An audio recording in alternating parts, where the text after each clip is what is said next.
सन्माननीय सदस्या अबोली कुलकर्णी.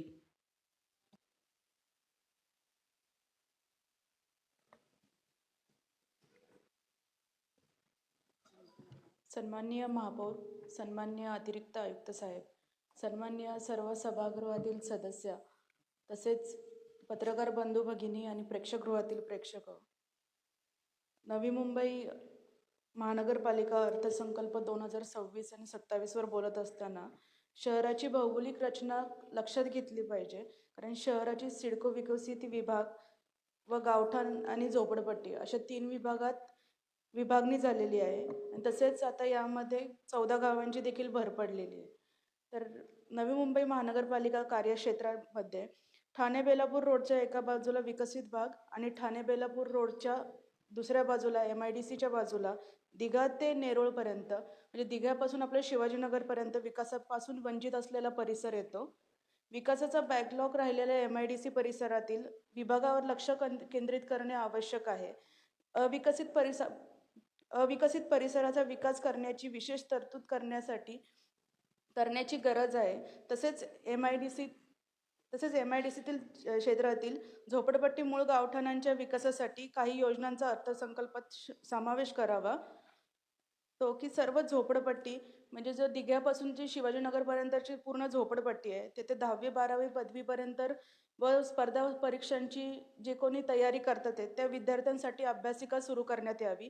तसेच सर्व शाळांमध्ये विद्यार्थी आणि विद्यार्थिनींसाठी स्वतंत्र अभ्यासिका तयार करावी. आणि तसेच काल पण भरपूर अशा सदस्यांनी मांडला तो की सुरक्षा रक्षकाची नियुक्ती करण्यात यावी. आणि झोपडपट्टी परिसरातील गावठाणांसाठी स्वतंत्र अभ्यासिका आणि ग्रंथालय सुरू करण्यात यावे. आणि सर्व ठिकाणी सर्व प्रकारच्या स्पर्धा परीक्षांची पुस्तकं देखील त्यांना पुरवण्यात यावी.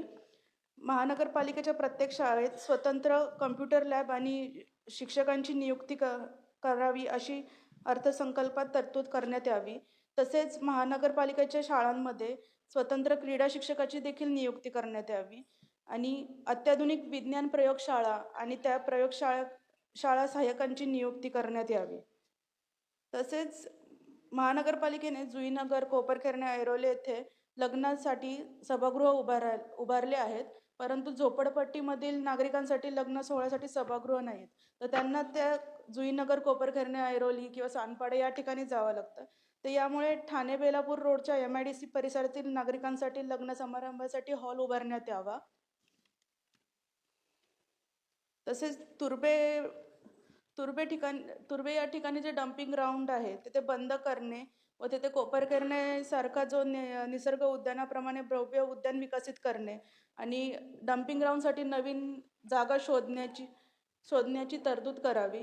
कारण महानगरपालिकेचे सुरुवातीला कोपरखैरणे येथे जे डम्पिंग ग्राउंड होते त्याची क्षमता संपल्यानंतर तुर्बे येथे डम्पिंग ग्राउंड सुरू झाले. तुर्बे डम्पिंग ग्राउंडची क्षमता संपली आहे आणि तेथेच कचऱ्याचे डोंगर उभे राहिले. आणि या कचऱ्यामुळे तुर्बा स्टोअर, हनुमान नगर, आंबेडकर नगर, इंदिरानगर या सर्व रहिवाशांच्या आरोग्यावर परिणाम होत आहे. महानगरपालिकेने डम्पिंग ग्राउंड बंद करून त्या ठिकाणी कोपरखैरण्यासारखं निसर्ग उद्यान तयार करावं. आणि तसेच नवी मुंबईतील कचरा डेपोसाठी नवीन जागेचा शोध घ्यावा. पुढील अनेक वर्ष पुरेल एवढे भव्य डम्पिंग ग्राउंड उभारण्यासाठी जागा खरेदीसाठी अर्थसंकल्पात तरतूद करण्यात यावी. आणि MIDC परिसरात फक्त दिघा येथे एकमेव असं उद्यान आहे. तुर्बे स्टोअर, इंदिरानगर, हनुमान नगर येथील नागरिकांसाठी उद्यानाची काही सोय नाही आहे. तर या ठिकाणी दगडखाणींची जी जागा आहे ती ताब्यात घेऊन त्यांचं हस्तांतर करून त्यांचं सपाटीकरण करून तिथे खेळाची मैदाने आणि उद्याने विकसित करावी याची तरतूद अर्थसंकल्पात घेण्यात यावी. तसेच हे जो MIDCचा एरिया आहे, जो झोपडपट्टी क्षेत्र आहे, त्यामध्ये शिवाजीनगर, शिरवणे झालं, बोनसरी, दुर्बे, दिघापर्यंत ज्या डोंगर रांगा आहेत त्याच्यामध्ये पावसाळ्यात नैसर्गिक धबधबे तयार होतात. तर या ठिकाणाचे सर्वेक्षण करून त्या ठिकाणांचे पर्यटन स्थळांमध्ये रूपांतर करण्यात यावे की जेणेकरून याचा फायदा आपला महानगरपालिकेच्या उत्पन्नामुळे होईल. आणि तसेच शिळ रोडवर जो बस स्टॉप डेपो तयार केला होता त्या डेपोचा NMT साठी NMMTसाठी सुद्धा वापर केला जात होता.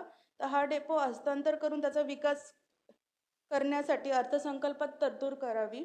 कारण डेपो हस्तांतर करणे म्हणजे फक्त जागा मोकळी करून द्यायची नाही, तर त्या जागेचा लोकहितासाठी वापर करावा. आणि तसेच 14 गावांचा जो आपल्या नवी मुंबई महानगरपालिकेत नव्याने समावेश झाला आहे, तर तेथे त्यातील सार्वजनिक कामांसाठी भूखंड हस्तांतर करून घेण्यात यावे आणि ह्याची सुद्धा तरतूद आपण आपल्या नवी मुंबई महानगरपालिकेच्या अर्थसंकल्पात करावी. आणि तसेच महानगरपालिकेच्या मालमत्ता वेळेत पट्ट्याने देत नाहीत. त्यामुळे मालमत्ता धूळ खात पडलेल्या आहेत. असल्यामुळे महानगरपालिकेचे नुकसान होते. तर मालमत्ता भाडेतत्त्वावर देण्यासाठी येणाऱ्या अडचणींचा आढावा घेऊन एकही मालमत्ता मोकळी जागा राहणार नाही याची दक्षता घ्यावी. आणि महापौर मॅडम बोलण्याची संधी दिल्याबद्दल धन्यवाद.